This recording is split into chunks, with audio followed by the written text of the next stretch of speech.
তোমরা যারা এইচএসসি 2026 পরীক্ষাতে রয়েছে, তোমাদের পরীক্ষায় পাস ফেলের নিয়মগুলো জেনে নাও।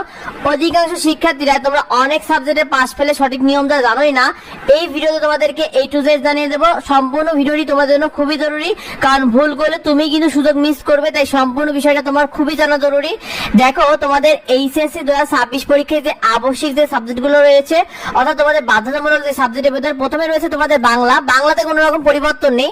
বাংলাতে তোমাদের লিখিততে 70 নম্বরের পরীক্ষা, যেখানে তোমাকে 23 পেয়ে পাস করতে হয়। এমসিকিউতে 30 রয়েছে, সেখানে তোমাকে 10 পেয়ে পাস করতে হবে। আর বাংলা দিতে বলতে তোমাদের 100 নম্বরের পরীক্ষা হবে, যেখানে তোমাদেরকে 33 পেয়ে পাস করতে হয় আলাদাভাবে।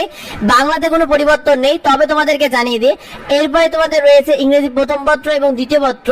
এখানে তোমাদের লিখিত অংশে 100 অর্থাৎ প্রথম পত্রে 100 নম্বরের পরীক্ষা হবে, দ্বিতীয় পত্রে 100 নম্বরের পরীক্ষা হবে। তোমাদেরকে দুইটা মিলে 66 পেতে হবে, অর্থাৎ প্রথম পত্র দ্বিতীয় পত্র একসাথে পাস পেল তোমাকে আলাদা আলাদা করে 33 পাওয়ার দরকার নেই। তুমি যদি প্রথম পত্র দ্বিতীয় পত্র দুইটা মিলে যে তুমি 200-র মধ্যে তুমি যদি 66 পেয়ে দাও, তাহলে তুমি পাস করবে। এবার তোমাদেরকে জানিয়ে দিই, তোমাদের তথ্য প্রযুক্তি আইসিটিতে সেরকম পরিবর্তন নেই, কারণ আইসিটিতে 50 মার্কের একটা পরীক্ষা হয়, লিখিত পরীক্ষা, যেখানে তোমাকে 16 পেয়ে পাস করতে পারে। এমসিকিউতে 25 থাকে, যেখানে তোমাকে 8 পেয়ে পাস করতে হয়। এবার তোমাদেরকে জানিয়ে দিই শিক্ষার্থী, তোমাদের এইচএসসি 2026 পরীক্ষার গ্রুপ সাবজেক্ট এখানে অনেক পরিবর্তন রয়েছে, জেনে নাও। তোমাদের যে সকল সাবজেক্টগুলোতে 50 মার্কের পরীক্ষা হবে, অর্থাৎ 50 মার্ক প্রথম পত্রের পরীক্ষায় লিখিত, 50 মার্ক দ্বিতীয় পত্রে লিখিত পরীক্ষা হয়, সেগুলোতে তোমাদেরকে দুইটা মিলে 33 পেতে হবে, অর্থাৎ 50-50 100-র মধ্যে তোমাদের লিখিত অংশে তোমাদের 33 পাওয়া লাগবে। আর এমসিকিউতে যেখানে তোমাদের 25টা করে রয়েছে, সেখানে তোমার প্রথম পত্রে 25, দ্বিতীয় পত্রে 25, দুইটা মিলে তোমার 50-এর মধ্যে তুমি যদি 16 পেয়ে যাও, তাহলে তুমি পাস করবে শিক্ষার্থী। এটা তোমরা মাথায় রেখো, কারণ প্রথম পত্র দ্বিতীয় পত্র একসাথে পাস।